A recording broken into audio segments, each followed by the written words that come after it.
There's a saying. The Lagos Lagoon doesn't truly sleep. Even at midnight, when the city lights shimmer across the black water and the distant hum of traffic drifts from the mainland, something ancient still moves beneath the surface. Most fishermen know this. And most fishermen know better than to speak about it. But this story isn't about most fishermen. It's about Adewale. And the night he saw Mammy Water. The year was 2018. The rainy season had just begun in Lagos. Dark clouds had covered the sky all evening, and by midnight the lagoon looked like an endless sheet of black glass stretching into darkness. Adewale had been fishing since he was 14. By 36, he knew every current, every hidden sandbank, every strange sound that came from the water after sunset. He was not a man who believed in ghost stories. Or so he claimed. That night, business had been terrible. His wife was expecting another child, and money was tight. So when the other fishermen packed up before midnight, Adewale stayed behind. "You're still going?" one of them asked. Adewale laughed. "The fish don't know what time it is." The others shook their heads. One old fisherman paused before leaving. His face suddenly serious. "Don't stay too far out tonight." "Why?" The old man stared at the dark lagoon. "The water is restless." Adewale rolled his eyes. "Restless water doesn't pay bills." The old man said nothing. He simply climbed into his canoe and disappeared into the darkness. By 12:30 a.m. Adewale was alone. Completely alone. The city seemed distant now. Only the gentle splash of his paddle disturbed the silence. The lagoon stretched endlessly around him. No boats. No voices. No lights. Just darkness. And water. Then he noticed something strange. The air had become unusually cold. Not cool. Cold. The kind of cold that sinks into your bones.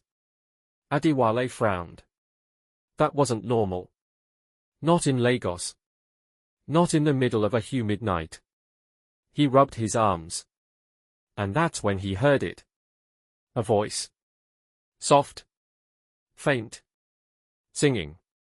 At first he thought it was someone on another boat, but the sound was wrong. The voice seemed to come from everywhere at once. Floating across the water. A melody unlike anything he had ever heard. Beautiful. Haunting. Ancient. The song rose and fell with the movement of the lagoon. Adewale stopped paddling. The singing continued. His stomach tightened. Something wasn't right. He looked around. Nothing. Only darkness. Then the singing stopped. Abruptly. As if someone had cut it off. The silence that followed felt heavier than the song itself. And then he saw it. About 50 meters away. A light. It floated just above the water, a pale blue glow. Small at first. Then growing brighter. Adewale stared. No boat carried lights like that. The glow moved slowly across the lagoon. Not drifting. Gliding. Purposefully. His heartbeat quickened. Logic told him to leave. Immediately. But curiosity held him there. The light stopped. The water around it began to ripple. Circular waves spread outward. Wider. Wider. Wider. Then something emerged. A woman. Slowly rising from the water. As though the lagoon itself was giving birth to her. Long black hair flowed down her back. Her skin seemed to shimmer beneath the blue light. Her eyes reflected the moonlight like mirrors. She wore white. Or perhaps it only looked white beneath the glow. Adewale couldn't tell. His mouth went dry. The woman stood impossibly still. Not swimming. Not floating. Standing. On the surface of the lagoon. Watching him, every story his grandmother had told him came rushing back. Stories he had laughed at as a child. Stories about spirits.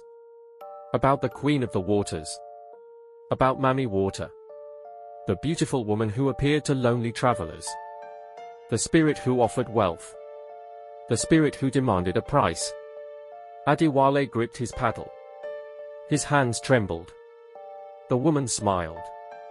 Slowly. And then she spoke. His name. Adewale. His blood turned to ice. He had never seen her before. Yet she knew him. The sound of his name echoed across the water. Soft. Gentle. Almost affectionate. Adewale. The voice carried a strange sweetness. Like honey hiding poison. The woman lifted one hand. The lagoon around her began to glow. Thousands of fish suddenly surfaced. Massive fish. More than Adewale had ever seen in one place. Enough to feed his family for months. Enough to make him rich. The fish circled her like servants around a queen. The woman smiled again. Then she pointed toward them. An invitation. A promise. Adewale's breathing became shallow. He thought of his debts. His wife. His unborn child. His empty nets. The fish glittered beneath the moonlight. Waiting. The woman spoke again. Come closer. The canoe moved. Not because Adewale paddled, the water itself was pulling him. Slowly. Toward her. His heart hammered against his chest. Closer. Closer. Closer. The woman's smile widened. But something changed. For just a second. The glow flickered. And Adewale saw her reflection. Not the woman. The reflection. And what he saw shattered the illusion. The reflection wasn't human. Its eyes were black. Completely black. Its mouth stretched unnaturally wide. Rows of sharp teeth filled the darkness. The reflection grinned. A predator waiting for prey. Adewale froze. The canoe surged forward. Faster. Pulled by an invisible force, the distance between them shrank. 30 meters. 20. 10. The woman's smile vanished. Her eyes darkened. The water around her began to churn violently. The lagoon suddenly felt alive. Hungry. Adewale remembered something his grandmother once said. Never answer when the water calls your name. Never follow the song. And never look into her eyes. Too late. The woman's gaze locked onto his. The world seemed to slow. The lagoon disappeared. The stars vanished. There was only her face. And her eyes. Deep. Endless. Pulling him inward. Then, from somewhere far away, a sound broke the trance. The call to prayer. Faint. Distant, floating from a mosque somewhere near Makako. Adewale blinked. The spell shattered. And he screamed. He grabbed his paddle and rowed with every ounce of strength he had. The canoe shot across the water. Behind him came a terrible sound. Not singing. Not human. A shriek. Ancient. Furious. The lagoon erupted. Water exploded upward. Something huge moved beneath the surface. Chasing him. Adewale didn't look back. He rowed. Faster.